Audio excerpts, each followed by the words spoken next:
reef. They were either going to be found by a passing ship or they were going to have to go for rescue. Some of the men even suggested trying to walk for help, a trek that would have involved crossing more than 200 miles of desolate, uninhabited coastline, almost impossible to traverse. Others wanted to take a lifeboat.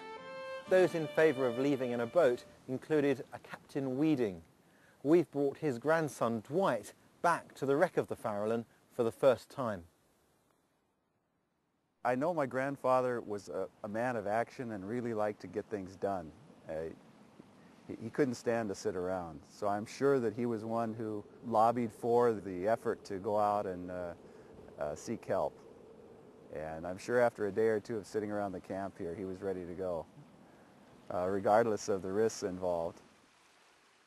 They felt that their best chance was to try to row for Kodiak, more than 130 miles away.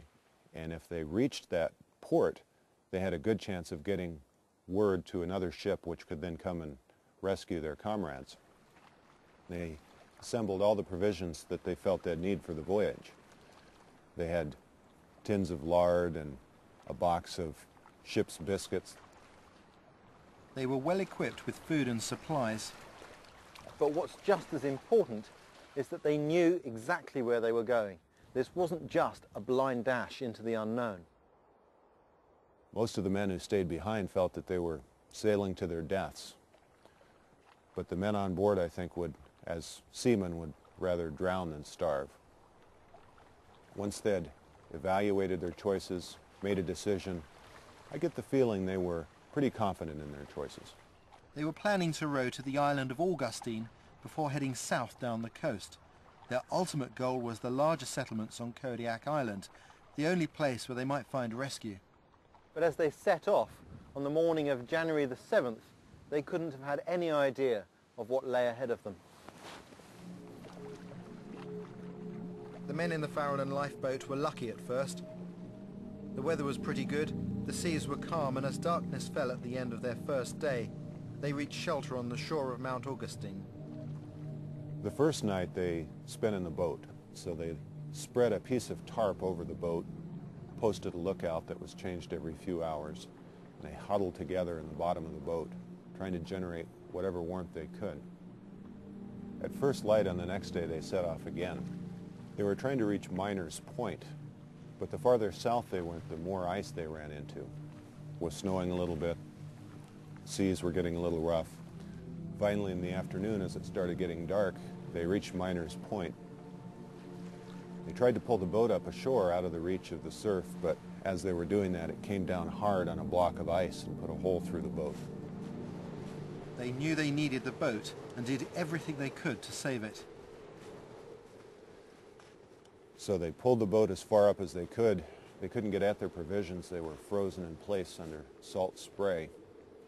So they lay down on the beach, fully exposed to all the elements, huddled under their same piece of sailcloth, trying to pass the night without freezing. The storm was to trap them for over a month. At the camp, conditions were no better. They had no means of communicating with the outside world, no way of radioing for help. Basically, they just had to sit there hoping that someone would find them. The captain sent a boat out to the Farallon with instructions to bring back all of the doors from the cabins. These were hauled ashore and they stood them up, nailed them together, and rigged a roof out of a piece of tarp. And they called that the cookhouse. They moved their fire in there, worked a lot better, and even gave them a cramped, smoky, but warmer place to enjoy their meals.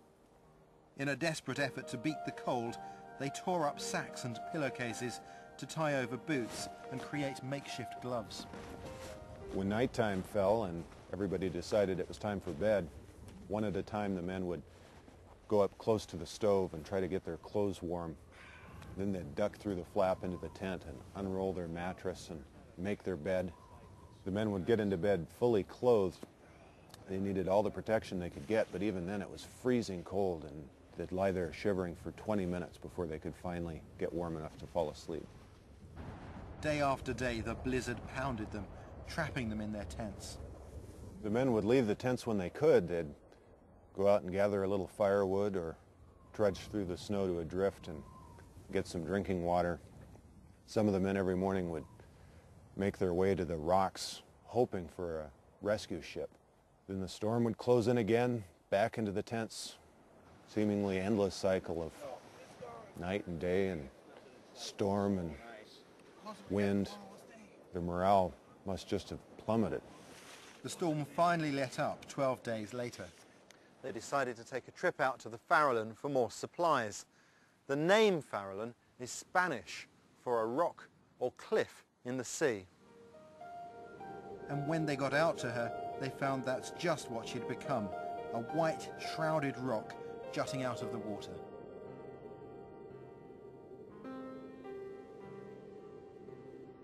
With the break in the storm, while they had an opportunity, most of the men made their way up to the hillside and cut masses of firewood and brought it back and stacked it by the cookhouse. They were determined that if the storm closed in on them again, they'd at least have enough firewood to keep the cook fire burning.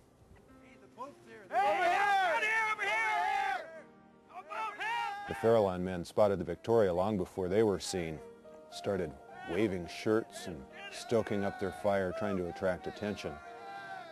The Victoria turned around. They were afraid that she hadn't seen them and was going to leave without them. Finally, the lookout on board the Victoria spotted a tiny glimmer of black against the all-white background. What he'd seen was just a small piece of the Farallon's smokestack, the only thing on the whole ship that wasn't covered with ice, but it was enough. After almost a month stranded, the men of the Farallon finally had been rescued. But those who'd set out in the lifeboat were still weeks away from rescue. My grandfather was from a northern part of Norway, north of the Arctic Circle actually. So to him, I'm sure it wasn't as severe as it seems to me. But the conditions to me seem more than I would be able to handle.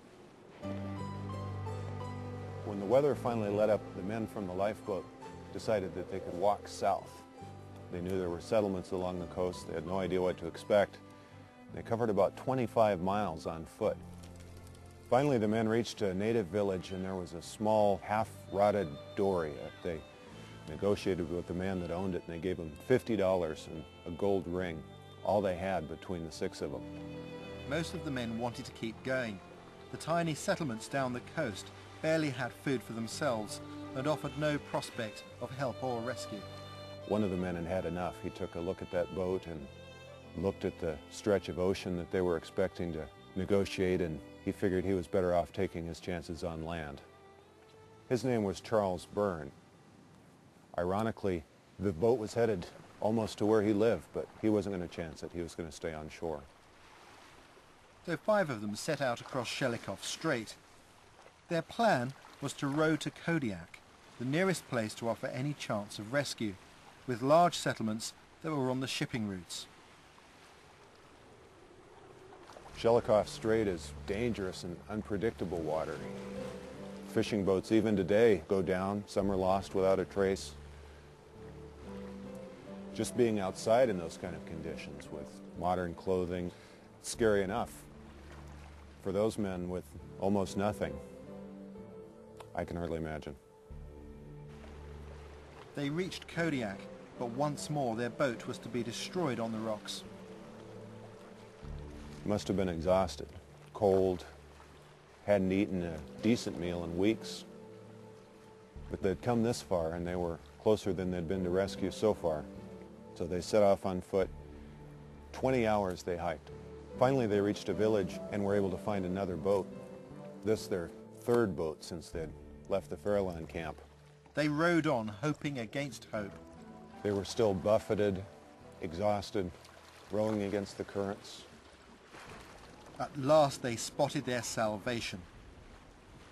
Just one light in a window, we're told, and they rowed toward this light in the twilight of darkness and were probably met with surprise and alarm by this poor guy left for the winter by himself at the cannery. He fed him a good meal and put him to bed. They'd rowed 45 miles in 15 hours and had finally reached somewhere large enough to warrant regular visits by large boats. On the 7th of March, 50 days